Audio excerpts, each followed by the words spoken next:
Hello friends, home cook মঞ্চুতে আপনাদের সবাইকে অনেক অনেক স্বাগত। আজ আমার রেসিপিতে থাকছে কুমড়ো পুঁই শাক চচ্চড়ি। আজ এই রেসিপিটি আমি বানাবো সম্পূর্ণ নিরামিষভাবে।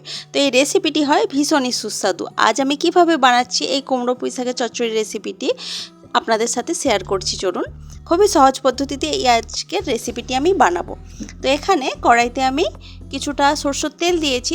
তেলটা দেওয়ার পর তেলের মধ্যে দিয়েছি আমি একটা শুকনো লঙ্কা, একটা তেজপাতা আর বেশ কিছুটা পাঁচফোড়ন। এই রেসিপিটাতে পাঁচফোড়নের গন্ধটা ভীষণই ভালো লাগে, তো পাঁচফোড়নটা কিন্তু দিতেই হবে। তো এই ফোড়নটা একটু ভালোভাবে ভাজা ভাজা হয়ে আসলে, ফুটে উঠলে, সুন্দর একটা গন্ধ বের হয়ে আসলে এর মধ্যে আমি দিয়েছি টুকরো করে কেটে রাখা আলু। মিডিয়াম সাইজের টুকরো করে কেটেছি। তো আলুগুলোকে এখন ভালোভাবে ভেজে নিচ্ছি। কিছুক্ষণ এইভাবে নেড়ে চেড়ে আলুগুলোকে ভেজে নেওয়ার পর এখানে আমি দিয়েছি ডুমো করে কেটে রাখা মিষ্টি কুমড়ো। মিষ্টি কুমড়ো যেহেতু খুব তাড়াতাড়ি সফট হয়ে যায়, সেই জন্য মিষ্টি কুমড়োর সাইজটা একটু বড় করেই কেটেছি। তো এখন আলু আর কুমড়ো ভালোভাবে ভেজে নিচ্ছি। একটু ভালোভাবে ভেজে নিলে রেসিপিটা কিন্তু খেতে ভীষণই টেস্টি হয়। তো কিছুক্ষণ আলু আর কুমড়োটা ভেজে নেওয়ার পর এখানে আমি দিয়ে দেব পুঁই শাকের যে ডাঁটাগুলো থাকে, সেই ডাঁটাগুলো। শাকটাকে আমি আলাদাভাবে কেটে রেখেছি, ওটা আমি পরে ব্যবহার করব। শাক খুব তাড়াতাড়ি সফট হয়ে যায়, কিন্তু ডাঁটাটা একটু শক্ত, একটু রান্না হতে টাইম লাগে, সেই জন্য ডাঁটাটা এখন দিয়ে দিলাম। তো এখন ডাঁটা, আলু আর কুমড়ো একসাথে সব ভালোভাবে ভেজে নিচ্ছি। কিছুক্ষণ এইভাবেই নেড়ে চেড়ে ভেজে নেওয়ার পর এখানে আমি দিয়ে দেব হাফ চামচ মতো আদার বাটা। তার সাথে দেব আমি সামান্য হলুদের গুঁড়ো,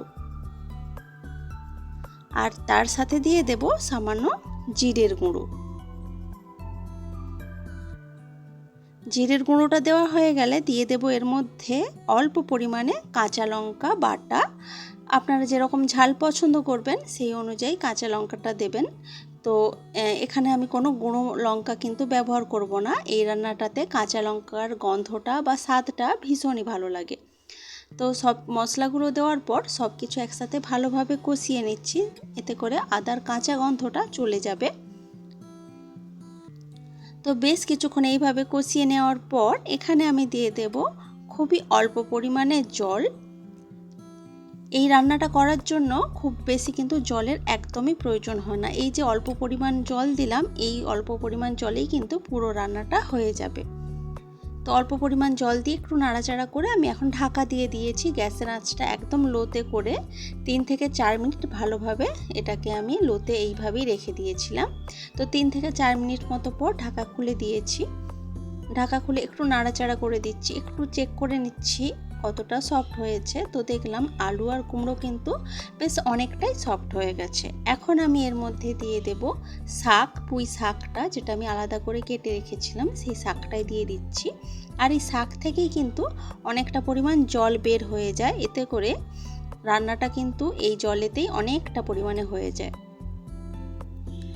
তো শাকটা দেওয়ার পর সব কিছু একসাথে খুব ভালোভাবে মিশিয়ে নিচ্ছি।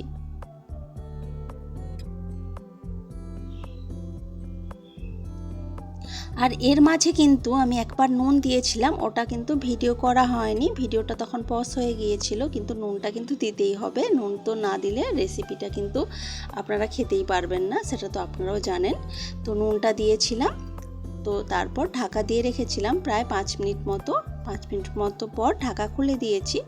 আর দেখুন শাকটা পুরোপুরিভাবে মজে গেছে। এখন আমি এর মধ্যে দিয়ে দিলাম সামান্য চিনি। একটু চিনি দিলে এর টেস্টটা আরও অনেকটা বেড়ে যায়।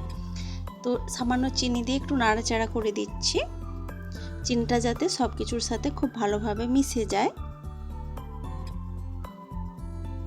তো একটু নাড়াচাড়া করে এখন গ্যাসের আঁচটা অফ করে আমি ঢাকা দিয়ে রেখেছি প্রায় আরও 2 মিনিট মতো। 2 মিনিট মতো পর একটু ঠান্ডা হয়ে যাওয়ার পর সার্ভ করে দিয়েছি। দেখুন, দেখতে তো ভীষণই ভালো হয়েছে, খেতেও কিন্তু ভীষণই সুস্বাদু হয় কুমড়ো পুঁই শাকের এই রেসিপিটি। তো রেসিপিটি আপনাদের কেমন লেগেছে সেটা কিন্তু অবশ্যই কমেন্ট করে জানাবেন। ভালো লাগলে লাইক, কমেন্ট, শেয়ার করবেন এবং প্লিজ আমার চ্যানেলটি সাবস্ক্রাইব করে আমার পাশে থাকবেন। তো আজকের ভিডিওটা এ পর্যন্তই থাক। দেখা হচ্ছে অন্য কোনো দিন অন্য কোনো ভিডিওতে অন্য কোনো রেসিপির সাথে। তো আজকের মতো টাটা, বাই বাই।